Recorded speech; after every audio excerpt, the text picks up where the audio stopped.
c'est possible de s'extraire un petit peu du contexte actuel, pas forcément évident au championnat, pour se projeter sur quelque chose qui est plus positif, une parenthèse un peu différente. Oui, parce que c'est quand même, c'est en tout cas le discours qui a été tenu de la part des joueurs et de moi, à savoir que voilà, l'événement fait automatiquement qu'on se tourne vers Bercy et vers cette finale, mais même si effectivement on sort d'un match de 3 défaites de suite, avec un petit peu de complications, des remous suite au match. Mais bon, on s'est expliqué sur tout ça. Même moi, je veux dire à chaud, en général, j'essaye de ne pas faire trop de commentaires, que ce soit avec vous ou avec l'équipe, parce que on sait un peu comme une règle que quand on dit les choses à chaud, avec l'énervement, la fatigue, l'enchaînement des matchs, le retour des déplacements de Monaco, plus un peu la colère de certaines choses et tout, on a tendance à dire des conneries, ou tout du moins, même s'il y a une partie qui est un peu vraie, on n'a pas le recul nécessaire pour analyser les choses correctement. Et d'ailleurs, quand j'ai revu le match hier 2-3 fois, voilà, on voit des choses qu'on n'avait peut-être pas soupçonnées à l'issue du match. Mais bon, c'est comme ça. Moi, Amadi avait parlé un peu avant aussi, donc moi je l'ai fait aussi. C'est comme ça, c'est fait. Maintenant, on regarde devant et on s'appuie sur le discours d'Amadi, comme je disais, qui a été excellent dans le vestiaire, sur le fait que tout le monde devait être concentré sur cet événement-là et être ensemble pour tout faire pour gagner. On sait que ça ne va pas être facile, mais c'est une finale, on a autant de chance que l'adversaire. Donc on est dans cette dynamique-là. Eric, on peut dire que c'est du 50-50 aujourd'hui? Non, après sur un match, tout est possible. Si vous voulez, sur les dynamiques actuelles et sur les forces en présence, Strasbourg, c'est quand même une équipe qui est très costaud, qui est très dense, qui vient de gagner quand même contre le Valois à la maison, qui fait un parcours en championnat excellent, qui a fait l'Europe, qui a l'habitude de faire l'Europe, qui a un effectif qualitatif avec des joueurs bien équilibrés, qui joue bien, qui a plein d'options. Donc ça va pas être facile. Mais sur un match, encore plus dans un contexte comme ça, tout est possible. Donc on va jouer crânement notre chance et puis on verra ce qui se passe. Le seul truc que je regrette un peu, mais c'est comme ça, c'est qu'on n'a pas beaucoup de temps pour préparer. On était dans l'obligation de donner repos hier aux joueurs, avec les 2 matchs en 3 jours, et on commence à voir le système de Strasbourg seulement ce matin, mais sans intensité, parce qu'on s'entraîne ce soir, et on aura 3 quarts d'heure demain à Bercy. Eux, ils y sont quand même depuis lundi. Ils ont joué samedi dernier, j'imagine qu'ils ont mis les joueurs au repos, et depuis lundi, ils sont sur nous. Donc en termes de préparation, même s'il n'y a pas de règles aussi dans ce domaine-là, c'est quand même une sacrée différence. Voilà, c'est le calendrier qui est comme ça, et on ne peut pas le contrôler. Est-ce que le discours que vous avez tenu mardi a infusé quand même un petit peu auprès des joueurs à l'issue du match? Oui, forcément, mais bon, on s'est expliqué ce matin, ça fait partie d'une saison, il y a des aléas comme ça, il y a des situations à gérer en fonction de la personnalité des uns et des autres, des choses qui se passent auxquelles on ne s'attend pas et tout ça, et puis ça prend des ampleurs des fois sur le moment importantes, mais après voilà, il faut gérer, donc je pense pas que ça soit... On verra ce que la suite nous réserve, mais ce qui est sûr, c'est que voilà, il nous reste cette finale-là dans un premier temps, et puis après 6 journées de championnat pour essayer de se placer dans les 8 et le plus haut possible. Donc comme je vous l'ai dit la dernière fois, on n'a plus 4 mois de championnat à faire, on a une dernière ligne droite et on se doit de tout faire parce qu'on est des compétiteurs, parce qu'on veut gagner. Je ne doute pas à l'instant que tous les joueurs veulent gagner, et nous aussi, donc on se doit d'avoir le meilleur état d'esprit possible et puis d'être ensemble pour surmonter tout ça et finir le mieux possible. Et ce petit moment de tension juste avant de jouer une finale, finalement, ça peut être un coup de boost. Peut-être, l'histoire nous le dira, mais on ne sait pas. On verra un peu comment... Je pense que franchement, sur un événement comme celui-là, avec Bercy plein, la motivation et l'excitation sera tellement importante que je pense que tout ça, sur le moment, on n'en parlera même pas. Après, on verra bien ce qui se passe dans cette finale, mais je veux dire, sur le moment, je pense que ça va disparaître, parce que voilà, c'est quand même un moment, comme on a dit, il y a des finales, je ne suis pas sûr que tous les joueurs en aient joué non plus, donc d'accéder en finale, c'est des moments privilégiés, et on se doit d'être avec le bon comportement et d'être à fond, et puis d'en gagner, c'est encore plus rare, donc on se rappelle que du vainqueur, donc il faut tout donner.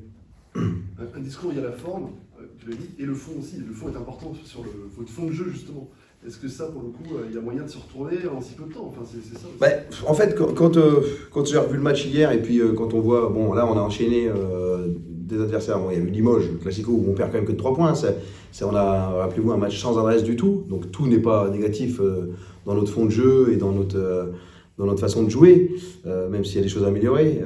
C'est juste, je crois, les défaites, l'enchaînement des 3 défaites qui a fait qu'on n'a pas forcément la bonne analyse et puis qu'on a l'impression que tout est négatif. Mais voilà, il y a ça. Et après, on va à Monaco. Pareil, on fait un match qui est plutôt consistant et tout, mais il y a une telle qualité en face que on passe pas et on se dit on est prêt, mais on est loin.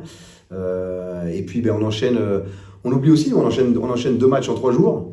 Alors que Nanterre avait un jour de plus en récupération, on perd déjà 10 ballons à la mi-temps, alors est-ce qu'on est un peu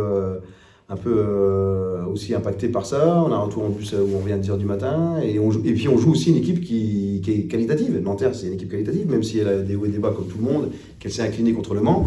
Ils ont quand même fait un match qui était sérieux. Ce que je regrette, c'est qu'en première mi-temps, on aurait dû rentrer au vestiaire avec beaucoup plus d'avance, si on n'avait pas eu ces 10 pertes de balles. Mais en deuxième mi-temps, ils ont quand même été solides, je trouve. Ils ont défendu, ils nous ont posé des problèmes. On sait qu'ils peuvent bien attaquer. Et nous, à l'inverse, je vous dis, en regardant le match, voilà, on s'aperçoit que à la mi-temps, on part 2 fois à moins 10. Et si on part 2 fois à moins 10, c'est l'équipe, bien évidemment. Mais c'est parce qu'on fait des erreurs sur les écrans, on les paye cash, on fait des erreurs en attaque où on n'a pas d'efficacité, où on perd des ballons, et pas forcément parce que voilà, on joue mal ou qu'il y a des joueurs qui pourraient garder la balle trop. Et c'est pas le reflet du match. Je l'ai vraiment revu 3 fois pour être sûr de ce que je dis. C'est que voilà, et après, à la rigueur, on va dire Brandon, s'il est responsable d'un truc à la fin, c'est de nous ramener dans le match. On a eu un passage avec Justine, mais à la fin, il nous ramène dans le match avec ces 2-3 points, à moins 2. Alors peut-être qu'effectivement, tout le monde est focalisé sur ces 2 dernières minutes quand on est à moins 2 et que lui, il a un 3e tir qui est peut-être, où là peut-être on doit le faire différemment. On doit peut-être plus bouger la balle, plus se travailler que juste monter et shooter, mais fort de ces 2 shoots d'avant, il est un peu dans cette dynamique-là. Et comme ça a aussi fonctionné sur certains autres matchs, on est dans ça, mais peut-être qu'il faut qu'on s'ajuste parce que maintenant l'adversaire sait que c'est lui qui va prendre les tirs. Et lui aussi, il faut qu'il comprenne qu'on doit un petit peu peut-être gérer différemment à ce moment-là. Mais sinon, sur le match, c'est plus un problème d'erreur qu'on commet sur l'ensemble du match.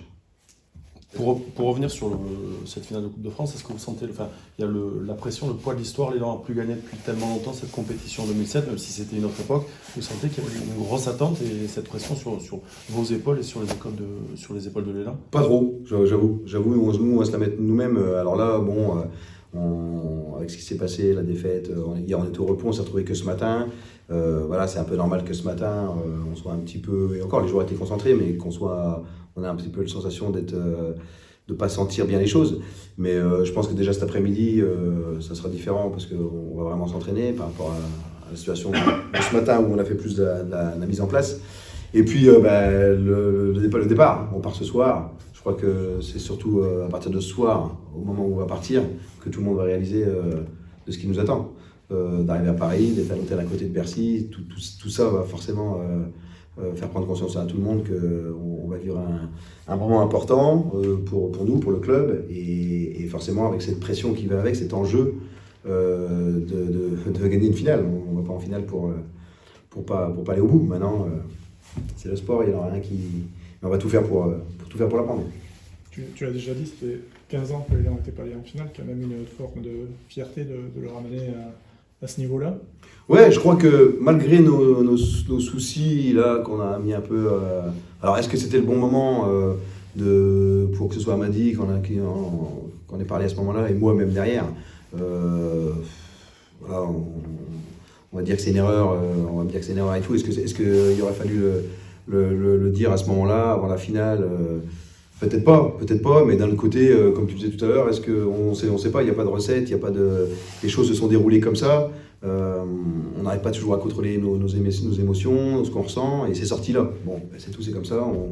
c'est fait maintenant. Hein. C'est comme quand on fait une erreur, elle est faite et on peut en tirer les enseignements et essayer de ne pas la reproduire si on estime que c'est vraiment une erreur.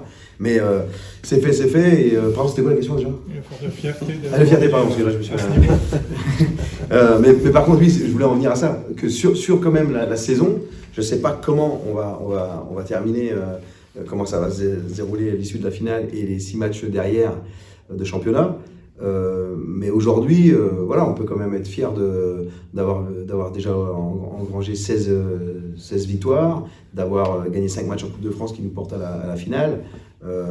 C'est quand même une satisfaction, ça, en soi. Maintenant, on est ambitieux, on est compétiteur, on en veut plus. On veut la finale, on veut finir le plus haut possible et faire les playoffs, etc. Mais c'est vrai que en parallèle aux problématiques qu'on a déjà évoquées tout au long de la saison ensemble, et qui est sorti un peu au grand jour encore plus là hier, c'est d'autant plus une satisfaction. Oui. Il y a la finale de la Coupe de France, 3 jours après il y a l'ouverture de la vente des tokens. Est-ce que dans le projet global de CSG, il y a quelque chose d'important qui se joue là dans cette semaine? Bah oui, j'imagine que eux, par rapport à... Bon, moi j'ai pas trop suivi, je vous avoue, avec tous les matchs et tout ça, j'ai même pas vu la vidéo là qui est parue sur tout ça.